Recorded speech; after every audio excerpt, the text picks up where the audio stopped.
What's up, Radiant Icons, and welcome back to Dare to Be Iconic, the podcast made for icons daring to be themselves. I'm your host, Amanda Policelli, and you guys, we are back with Everyday Icons. This week's Tea Time Sesh, we welcome our third everyday icon to Dare to Be Iconic, Becs. She is a TikTok influencer, a theme park performer, a radiant icon, and one of my closest friends.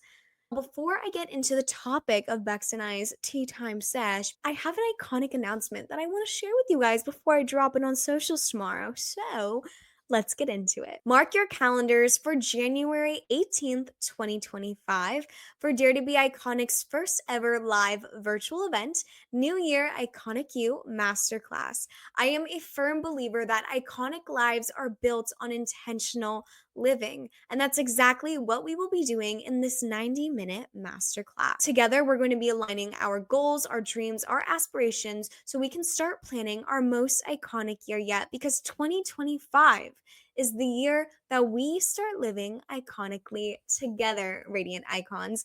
I am so beyond excited to be doing this with you guys.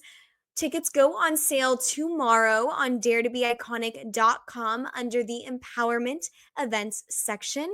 In this masterclass, I forgot to mention, we also have 2 exclusive giveaways. In addition to these iconic giveaways, I will also be revealing 2 Dare to Be Iconic secrets. That's right, you guys. What's better than one secret, 2? So, what I'm telling you is that you want to be there. So, mark your calendars, get your tickets. I can't wait to see you guys.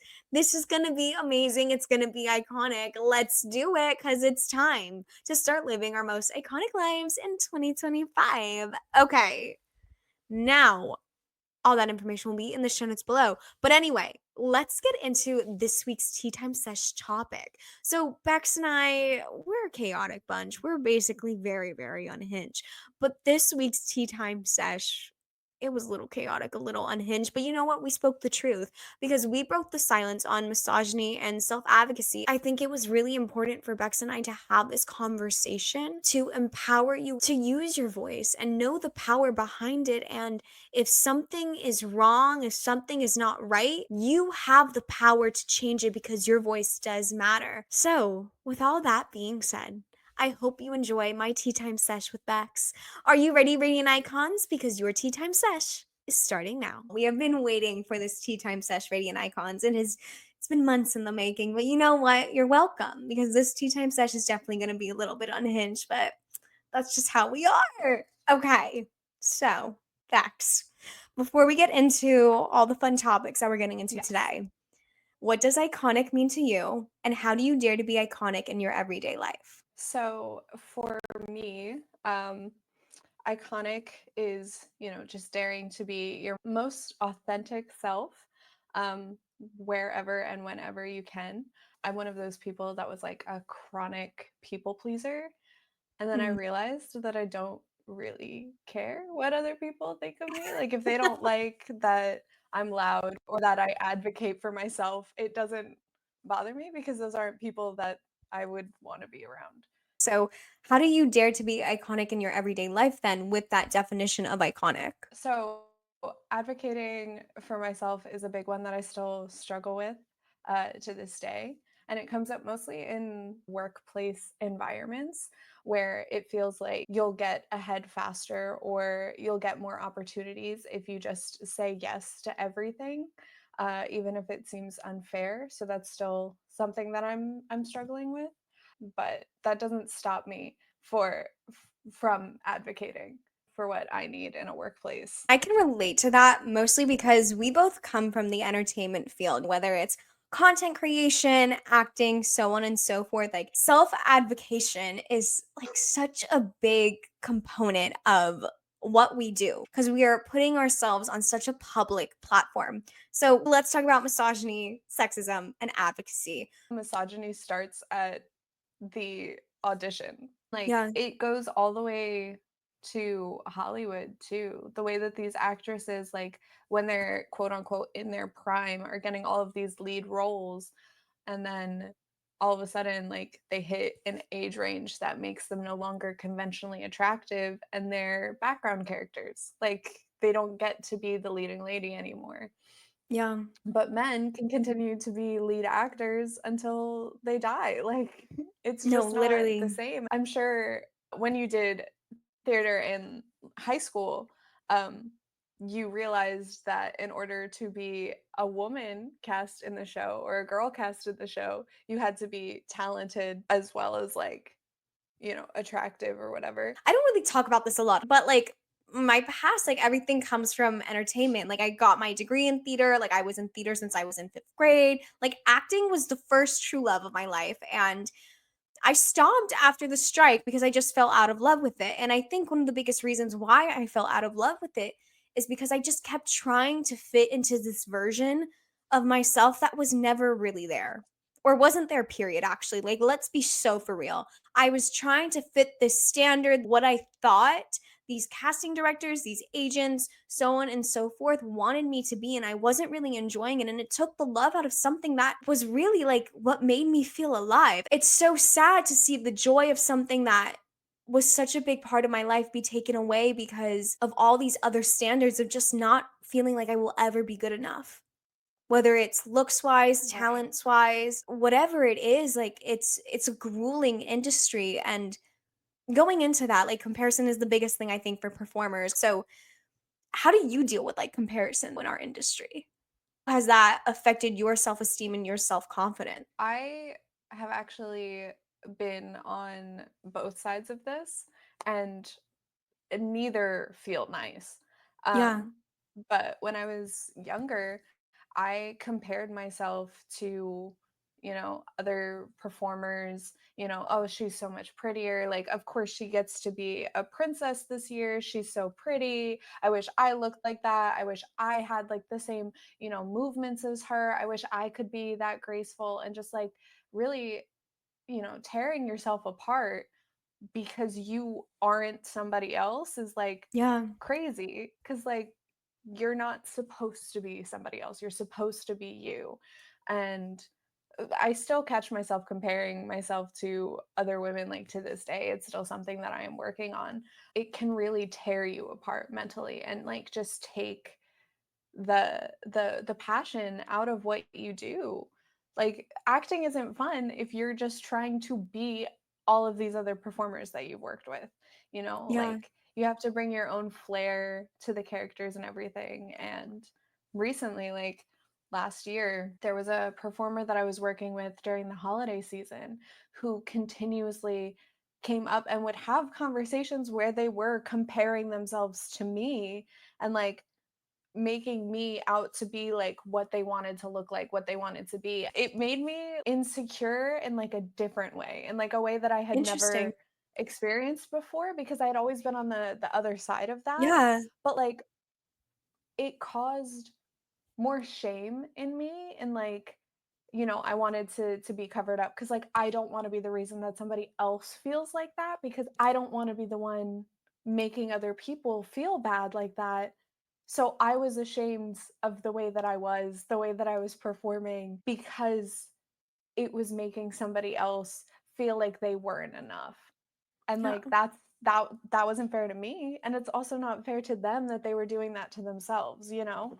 I think of it as like a tightrope. You're trying to balance this very thin line of what you've previously experienced and then this whole new wave of emotions that you're experiencing. But it's like, how do I separate the two? Because then those old wounds come up out of nowhere and it intensifies. So, in that situation specifically, like, how did you overcome it? With that situation specifically, it took me a while to come up with a way to go about it because I felt shameful. My first response was not one that was led with compassion. And it was more of like well, this is the way that the entertainment industry is. And like, just because you don't meet the standards doesn't mean it's my problem. This is not how I approached the person, but this was the thought that I had initially about it. And it's not one that I'm proud of because that's not the way that the entertainment industry should be. There should be roles for plus size performers and taking a step back and remembering when I was plus size and I was trying to fit into, these roles and looking at all of these women who were getting these roles and realizing that it's not because I'm not talented, it's because I don't look like them. Like that hurts. And finding a compassionate way to express that to the performer who came up to me and was constantly comparing themselves to me. It was a challenge, but basically told them what I had wished somebody would have told me.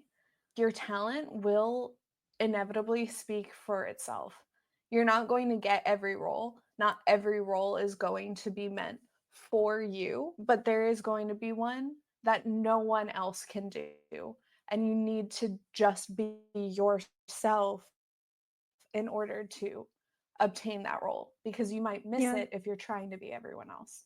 Exactly. And I think that goes down to like the core message of Dare to Be Iconic, which is dare to be you. I think what we keep learning is that the more we lean into every little aspect that makes us us, the more magical it's going to be because we won't miss that role that's meant for us because we keep daring to be ourselves in the audition process, in the callback process, in every process within it. I just wish that was something that was said. I feel like when Right. we started in the industry, like we were very young. We've done it for a long time. You know what I mean? Like we're veterans at this, okay?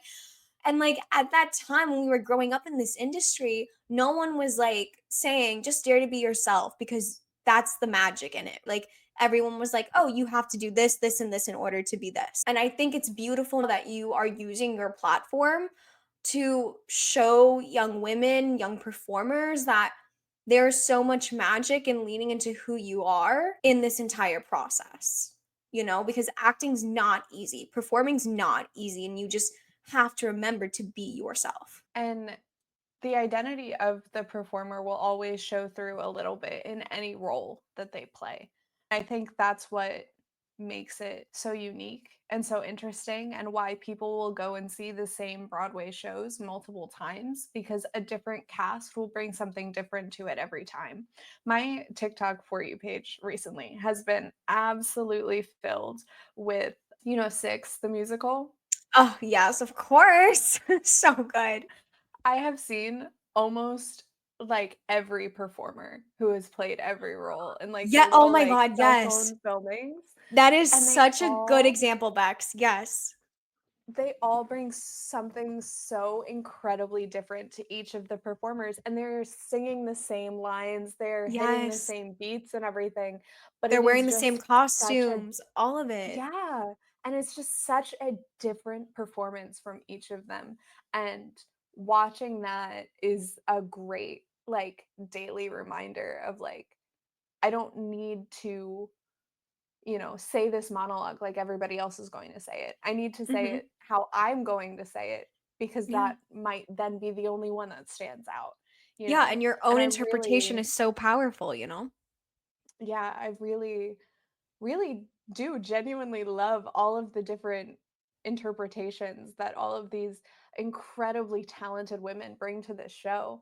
And like, I can understand why there's such a big fan base for it because it's an incredible show, like by itself. The original cast, Definitely. incredible. Every cast that has come after that has brought something else Oh, to it, phenomenal, honestly. incredible. Like, It's like listening to the songs for the first time again. Like yes.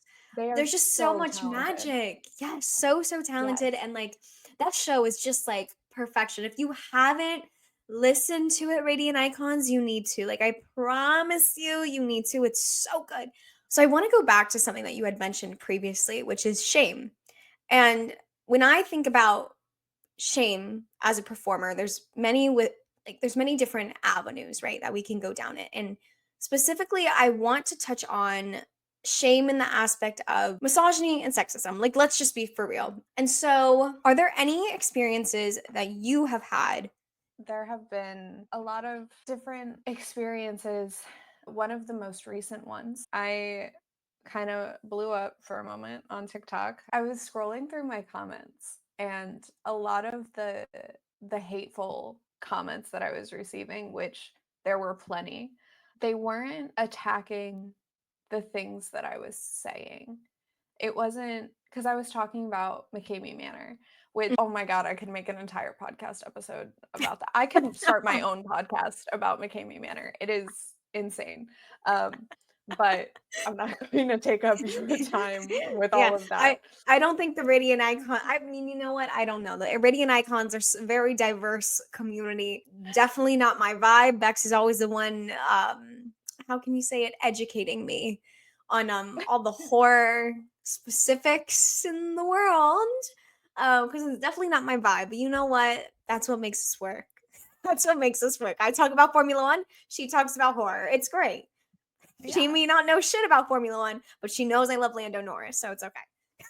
And it's great because we both get to go on long educating rants about the things that we're passionate about. Yeah. Um, but the hateful comments that I was getting Yeah. weren't about the things that I was saying or like points that I might have missed. Like they didn't hold any water. Like all of the hate comments that I was getting were going after my looks, going after the way that my voice sounds. When you're seeing hate comments in the comment sections of men, it's usually like fact checking them, like, oh, Mhm. well, you said this wrong. It's never being like, well, you're fat and ugly, so shut up, which is Yeah. like some of the comments that I was getting. And like part of I think advocating for yourself is instead of letting them hold any like power over me or letting my comment section be a space of negativity like that, I started to just delete the comments. And at first I felt a little guilty about it. I felt like I was like trying to hide that people had a different opinion than me, but then I reminded myself that it wasn't a different opinion. They weren't telling me that I was incorrect. They were just telling me I was ugly. So I feel like part of advocating for yourself really is like you don't need to allow your comment section to ever be like full of Yeah. hate, and you can just get rid of those comments, Yeah, you like know? you literally have the power to define your narrative and create the space you want to create. So, erasing all the hateful stuff is vital in that process, because you know that's not true.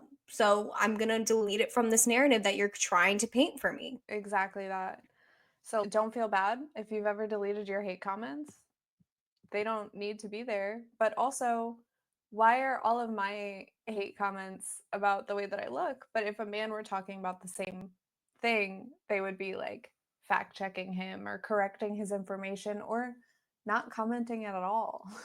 Yeah, literally. I think that double standard is so true. And like it goes back to what you had mentioned in the beginning of the body types, right? Like for women, it's always specified athletic build or so on and so forth. But for men, it's just like you just have to be there. Like you literally just have to be Right. there. You know what I mean? And why is this double standard something that's so prevalent in society, right? So from your perspective, how do we break that down? How do we how do we start breaking down the patriarchy? That Basically, that's I thought that the Barbie movie, honestly, did that was gonna be a our great key. job. Yeah, that Yeah. was gonna be the key. She handed us some manuscripts, and I don't know. And it's definitely a loaded question, but I think realizing where the hateful comments are stemming from is definitely the first step in like eliminating the power that they have over you, Mhm. because men are going to hate on a powerful woman because she's powerful, and women are Mhm. going to hate on a powerful woman because they're intimidated. It's either they're intimidated or they are comparing themselves to you and they don't think that they measure up and they don't know how to measure up, you know? Yeah. Um, and it's sad to see that it's not just the patriarchy. It's not just men who are tearing down women. There's a lot of really hurt women. Hurt people, Yeah, basically. And like exactly. these women have been pushed down their entire lives. And when they see, a powerful woman like speaking out about things, they they feel small. And that's why there's, hatred coming from them. It comes from a place of hurt because they can't express themselves as well as you, or they're insecure about the way that they look, or the way that they would word things if they were to speak up. So I think that recognizing why you're comparing yourself to others will help a lot in your self-confidence. Like, you can always ask for help, like if you don't Yeah, like you're know not alone, where you to know what I start, mean? like you don't have to suffer with this alone. And just recognizing where it's coming from, why you're constantly comparing yourselves to others, or why you've decided that you don't like this specific actress or like this specific content creator. Like, is it an issue that you have with their content, or is it because you're comparing yourself to them? Like, for the longest time I couldn't follow Dove Cameron, and it's because of my body issues. Like, you know No, I get that. so It's working like the on those, projection, like, of our inner selves, right? Like yeah, the unhealed parts of us, it's always projecting outward. And sometimes I think, not sometimes I think, I definitely know that's where it stems from, though. If there's anything I've learned in the recent days of everything, is that it's internal, right? Everything starts from yeah. that inner hatred that you either have for yourself, or there's a part that's unhealed that you haven't worked on. And like, that's okay. Like, we get it. Not everything, you're not going to heal everything all at once. Like, it's okay. It's a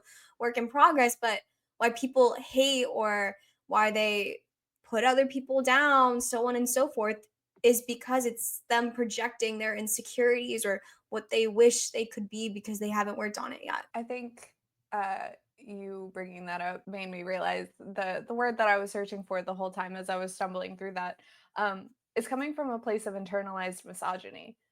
Ooh, That's that's a where good one for women it, period, that yes. hate other women, that's usually where it stems from, is they have adopted all of these ideas that have been pushed onto them by the patriarchy and are now pushing them out onto other women. And I think in order for us to take down the patriarchy, we need to first tackle internalized misogyny, you know? And do you think a part of, like, tackling the, like, internalized misogyny comes with, like, compassion? Like, do you think that's, like, a key step of it? I think in this country, we have lost a lot of compassion and empathy towards one another. And in order to create that feeling of unity that this country has been able to have in the past, where it truly was just a difference of opinions, about political things like the economy and, borders and all that stuff, whether or not we should go to war, like that's what politics is. Politics should never be about, well, does this person deserve to have the same rights as this person? And I think that it's the lack of compassion, it's the lack of seeing other people as people, like we're all just trying to do our best to survive. And I think combating both the patriarchy, corporate America, and Everyone, just we're taking everyone everyone, down. and the internalized misogyny will, start to become a lot easier when you start to show more compassion and empathy for other people. Like, it would have been so easy for me to have responded to that performer that was comparing themselves to me with Mhm. hatred. But that's not ever something that I want to put out into the world. And I understood, I could empathize with the pain that they were feeling in that moment, with the insecurity that they had created for themselves, right? So if I hadn't taken the time to empathize with them, I could have very easily just been like, all the hate comments. Oh, well, you were too fat for the role. So, which is something that has been said to me in the past. And that was a voice in the back of my brain. And that's not something that I want coming out of my mouth. That's Yeah. not a box that I ever want to put somebody else in, because I know the pain of being put in In that that box. box. So understanding that other people can have the same experiences of you, can be coming from the same place of hurt, will definitely help tackle the internalized misogyny or sexism that wants to come out when you're confronted with something like that, something that makes you feel shameful, something that makes you feel insecure. I went to an audition once for a company that I still have not auditioned for since. Um, and I went up to the casting director and I asked the casting director if they thought that I was wasting my time. I will never forget this moment because it just kind of cemented in me all of the negative things that I had heard about the entertainment industry. Mm-hmm. And it prevented me from advocating for myself for so long because it made me think that this is just the way that you are expected to be treated. But I asked the casting director if I was wasting my time, and she looked at me and she said, "You're pretty. You're just not princess pretty." I never went back to an audition for that specific company, and I think that in itself was advocating for myself, because it's not that I am letting what that woman told me have power over me, because obviously I don't think the same. I've been a princess before. Yeah. Like a couple years later I got a princess role. So suck on that, you bitch. Like I'm not gonna let what That is that the casting most director. Bex response I've ever heard in my life. I don't know which one is better. There are so many running through my head that I definitely cannot say on this podcast. So regardless, I don't it's not that I am not going back to that company because I think that she has this, power over me. It's Mhm. because advocating for yourself also looks like walking away from places that you don't want to be, right? And I don't want to work for a company that will allow somebody to talk to people like that. Point blank and period. Bex, I am so glad you said that because you know what? A lot of times I get so see, look, now I have a different va-va-voom to me because okay, it's getting real, radiant icons. Here's the thing. Sometimes I think that walking away from something equals failure right away because we all know how I hate failure. Okay. I don't deal with it well, but it's vital, right, in order to move forward. But sometimes walking away is necessary because you are prioritizing yourself, you are protecting your peace, and you are protecting your mental health. And I'm so glad you said that because this year I didn't do the event that we had met on, like how we started our friendship, specifically because of this one person. And we can talk about it if we want to, but there was this one individual, not Bex rubbing her hands together. We were waiting for this one. But like there was this one individual that he was my stage manager. And when I was under his supervision, like he didn't cross the line. He definitely just didn't do his job. It wasn't until after I stopped working there when he crossed the line with me specifically. And I wasn't the only one. And for me personally, when this season came around, I had been the opening cast all the way up until like, yeah, the 3 years they had done it, right? And it was a big part of my life. The first year, it was horrible. I was in a shitty ass house and I had like three friends and I was with my ex boyfriend. Yes, the one with the letter in the box, everyone. He's always in these stories. Then the year two, when we had met, I had gotten broken up with the letter in the box halfway through the season. And having my cast was so vital because that's what I needed. Genuinely, I wouldn't have gotten through my breakup if it wasn't for you and like everyone I had met. And I'm not going to get emotional because I've just been crying every episode of season 2. What is going on? But like I needed that. I needed the people in that cast for a reason. Perfect. I came back so excited and ready. Year 3, I think it was the best yet because I loved genuinely everyone in my cast. Like my little group, the chimosas, we got each other. I hated my zone, but at least I loved my cast. And at the time, I thought like a little delusional girl that my stage manager was a good person and he was not. But I had to learn going into this season when everyone was like, "Oh, are you doing it again? Are you doing it again?" And I was like, "No, I can't," because I had to come to the decision that I had to walk away from it because it was not going to serve me because I was not going to put myself in an environment where I can be disrespected over and over and over again. It gets to a point where you have to say stop.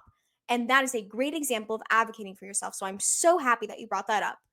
Okay, now I'm gonna take a breath. Thank you. I think if we want to circle back real quick to misogyny in the workplace, that stage manager was rehired this year, even though he had a bunch of complaints against him from the previous year. Mm-hmm. And it took so many more complaints this year to get him suspended. Literally. And that's what's so frustrating about it is that all these women, right, advocated for themselves. They stood up and they said that something was wrong. And it took how many women for him to actually get reprimanded? And I think it's like Right. something that we see so much in our industry that it makes it hard for young performers, especially, right? People who are just starting in entertainment. Like, to be like, wow, like, what's the point of speaking up if no one's going to take my concerns seriously? But like, you need to. You need to speak and stand up for what's right. Always. No matter what. There will always be people who believe you and who will back you. And it may even encourage people to share their stories. You Mhm. never know if you have the same story with the same, you know, Yeah. person Individual. who victimized you unless you speak up about it. Exactly. And it took one person speaking up about it this year to get a whole bunch of other female performers that were made to feel unsafe by the specific stage manager to go and voice their concerns and their complaints, like, oh, he followed me to my car one night. Oh, he stalks me in every zone that I'm in because I'm one of the roaming performers. Like, when you speak up, you will find that there is a community waiting to back you, and Mhm. you're never alone. And one thing that I want to touch on real quick is like our friendship specifically, like, and like how we met. And I know I mentioned like Bex and I met working at this Halloween event and working that Halloween event while I was experiencing one of the most traumatic experiences of my life, right? The letter in the box. We all know it's a great old time over here. But, like, having that community of women because my girlfriends got me through my breakup, got me through one of the most traumatic times in my life, and, like, at that point, like, Bex, I had only known you for oh my god, it was October 10th. Halloween season starts, like, September 8th here in Orlando, so, like, I knew you for, like, 3 weeks, and the day after my breakup, you didn't even know me that long, and you showed up to my house, and we talked till, like, I think it was probably till midnight, maybe even later. Because knowing us, we talk and talk and talk, like, we just We love to yap. yap. We yap all the time. Yapping queens. Literally, like, we always yap, and, like, we yap a lot until the early morning, but it's fine. But anyway, like, we yapped a lot, right? And you had just known me, and, like, for me, like, I really had to lean on the women in my life to get through the hardest time in my life. So, how important is it for you to lean on the women in your life and creating that safe community of women around you? Not only do I, because this haunt season for me, while being one of the best, was also one of the most difficult Mhm. times in my life. It was one of the first times that I had to tell myself, "Oh, the show must go on," and it really felt like it couldn't. Mhm. Um, and I had such a strong group of women there supporting me, understanding, and, pushing me to continue, letting me know that I'm not alone. There were other female performers who I barely knew who were coming up just to check in on me. It made it a lot easier knowing that I wasn't alone. You should never feel like what you are going through is something that you just need to grin and bear it. Mhm. You have a safe space where you can share, and sometimes it helps just to talk about things, Mhm. right? Sometimes just talking through the pain or the grief with, your support system can make all the difference, and it lifts that weight off of your chest. And it's important to know that you aren't alone and you don't have to do everything by yourself in order to be a strong person. It takes a lot of strength to be able to do things by yourself, but it takes even more to realize when you need help. I have nothing to add to that because that was just so beautiful and perfect. So thank you for sharing your heart and your vulnerability. And I'm just so happy to have you in my life. And your wisdom and your courage is really admirable. So I wanted I'm to ask you to. also Yeah. I'm sorry. I'm also very grateful to have you. I didn't want to interrupt your like Max, monologue, but I don't make wanted me you to cry. know. Oh my God. You know, I'm always going to cry. Okay. Thank you. That's very sweet. Thank you. We're very grateful for each other. That's the beauty of friendship, everyone. We're able to lean on each other and lean on the other women in our life in order to get through some of the really, really tough shit, right? So I wanted to ask you if you can leave one more insight for the Radiant Icons. Basically, what is one iconic insight that you want to leave with the Radiant Icon community before we end our tea time sesh for today? You don't need to be anybody else. You just need to be, as Amanda would say, the most iconic version of you. Dare to be yourself and dare to be iconic, I guess. Yeah. I love you. Thank you so much for coming on Dare to Be Iconic. I love you so Thank you much, so much Bex. for having me. Oh I my love God, of you. course. All right, Radiant Icons, that is your tea time sesh for today. I hope you enjoyed today's episode. If you did, make sure to subscribe, to leave a review, to let your friends know about it, to let everyone and anyone know about it, because we love more Radiant Icons in our iconic community of ours. Next week's tea time sesh may be one of my favorites because it's the birthday special. That's right, it's National Amanda Day. Well, we're celebrating a day early because I totally would celebrate my birthday for the entire month if I was able to, but I digress. We're basically recapping chapter 25 of my life and what we hope chapter 26 brings, and I'm just ready to share it all with you guys. I will see you guys for the National Amanda Day celebration. But anywho, until next time, remember, Radiant Icons, dare to be iconic. Bye.